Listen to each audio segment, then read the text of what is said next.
મુખ્યમંત્રી રથયાત્રાની પૂર્વ સંધ્યાએ ભગવાન જગન્નાથજીની પૂજા અર્ચના અને સંધ્યા આરતીમાં સહભાગી બન્યા.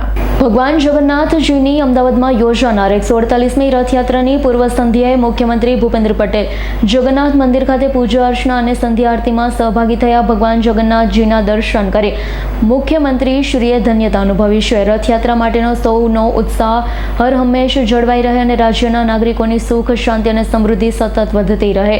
ભગવાન જગન્નાથજીની કૃપા ગુજરાત અને સમગ્ર દેશ પર સદૈવ વરસતી રહે તે માટે ભગવાન જગન્નાથજીના ચરણોમાં પ્રાર્થના કરીએ છીએ. અને તેમ પણ જણાવ્યું હતું કે આ પ્રસંગે જગન્નાથ મંદિરના મહંત દિલીપદાસજી મહારાજ, સહકાર રાજ્ય મંત્રી જગદીશ વિશ્વકર્મા, સાંસદ દિનેશ મકવાણા, શહેર ભાજપ પ્રમુખ પ્રેરક શાહ, સ્થાનિક ધારાસભ્ય અમ્યુકોના deputy mayor Jatin Patel, standing committee chairman Devang Dani, Ahmedabad શહેર પોલીસ કમિશનર GS મલિક સહિત મોટી સંખ્યામાં ભાવિકો ઉપસ્થિત રહ્યા હતા. ભગવાન જગન્નાથની રથયાત્રાના પવિત્ર પર્વની પૂર્વ સંધ્યાએ રાજ્યના સૌ નાગરિકોને ખૂબ ખૂબ શુભેચ્છાઓ પાઠવું છું. આ પરંપરાગત રથયાત્રા સમાજના તમામ વર્ગો સામાજિક સમરસતાથી આ ઉત્સવ મનાવી રહ્યા છે.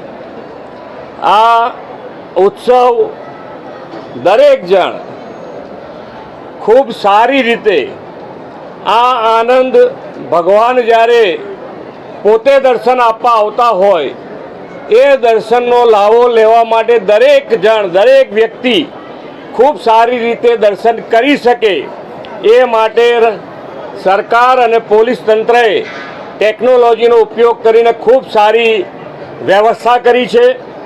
17 જેટલા જન સહાયતા કેન્દ્રો પણ ઊભા કર્યા છે, એટલે કોઈને કંઈ તકલીફ ના પડે અને ખૂબ સારી રીતે ભગવાનના દર્શન કરી શકે એ રીતની ખૂબ સારી વ્યવસ્થા થઈ છે.